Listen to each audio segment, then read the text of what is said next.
pembangunan infrastruktur dalam bentuk jalan, jembatan, pelabuhan, bandara, bendungan, pembangkit listrik, jaringan komunikasi, dan lainnya sangat dibutuhkan untuk menunjang kehidupan masyarakat.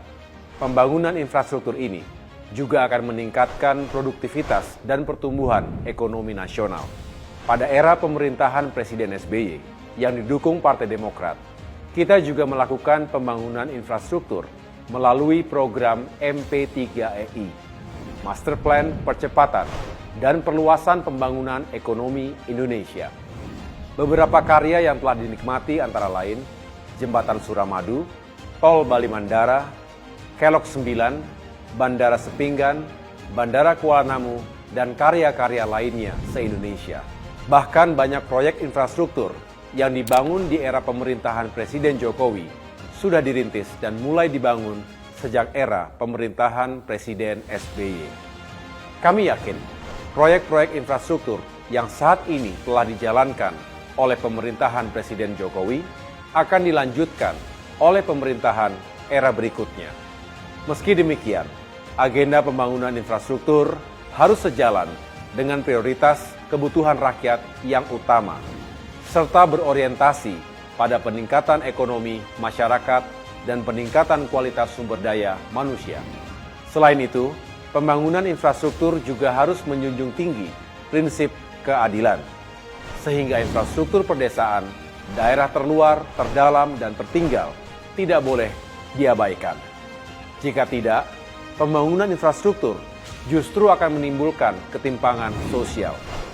Karena itu, jika Partai Demokrat kembali ke pemerintahan nasional dan juga semakin kuat di parlemen, baik di DPR RI, DPRD Provinsi, maupun DPRD Kabupaten Kota, melalui pemilu 2024, kami berkomitmen untuk melanjutkan pembangunan infrastruktur, termasuk infrastruktur pedesaan, sebagaimana yang telah dilakukan oleh pemerintahan-pemerintahan sebelumnya. Caranya, kami akan memastikan pembangunan infrastruktur memiliki prioritas, perencanaan, dan tahapan yang matang dan rasional. Pembangunan infrastruktur juga harus memiliki keseimbangan antar sektor, antara nasional dan daerah, serta antara pedesaan dan perkotaan, termasuk memprioritaskan wilayah tertinggal, terluar, dan terdalam. Pembiayaan infrastruktur juga harus disesuaikan dengan kemampuan keuangan negara, termasuk proporsionalitas antara utang dan APBN. Tidak boleh besar pasak daripada tiang. Tidak boleh besar pengeluaran daripada pendapatan negara. Cegah penggunaan utang yang berlebihan, agar tidak menjerat negara dalam jebakan utang.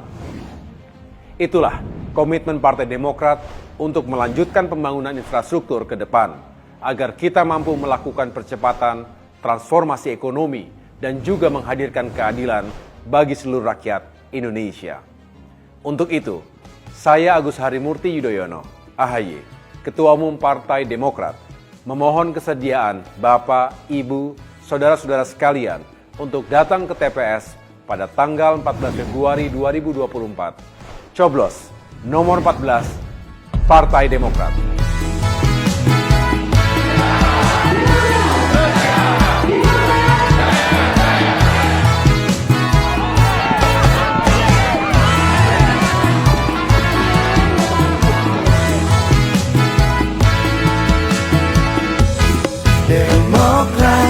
Demokrat, partai kita pilihan rakyat.